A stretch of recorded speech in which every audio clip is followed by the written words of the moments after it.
लगभग हर शहर में एक ना एक चौक चौराहा होता ही है जहां किसी योद्धा या वीर की घोड़े पर बैठी मूर्ति लगी होती है। आपने भी देखी होगी। लेकिन आपने सोचा है कभी कि उस मूर्ति में घोड़े का पैर अगर हवा में दिखाया गया है तो उसका क्या मतलब होता है? जमीन पर दिखाया गया है तो उसका क्या मतलब होता है? अगर एक पैर हवा में और एक पैर जमीन पर दिखाया गया है तो उस घोड़े को वैसे दिखाने का क्या मतलब होता है? आप में से कई लोगों ने शायद ही इस बारे में सोचा हो, लेकिन आज इसके बारे में आपको बताता हूं। दरअसल यह कोई अंधविश्वास नहीं है, बल्कि 11वीं सदी में शुरू हुई एक गुप्त परंपरा है जो मूर्तिकारों के लिए एक कोड की तरह है। यह कोड अमेरिकी गृह युद्ध से शुरू हुआ था, जहां हजारों सैनिक मारे गए। घोड़े की टांग से योद्धा की मौत का तरीका पता चलता है, ताकि बिना शिलालेख पढ़े लोग जान सकें कि जो योद्धा दिखाया गया है घोड़े पर बैठा हुआ, उसकी मृत्यु कैसे हुई।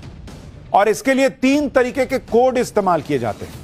अगर घोड़े के दोनों पैर मूर्ति में जमीन पर दिखाए गए हैं तो इसका मतलब है कि योद्धा युद्ध में नहीं बल्कि प्राकृतिक कारणों से मरा है।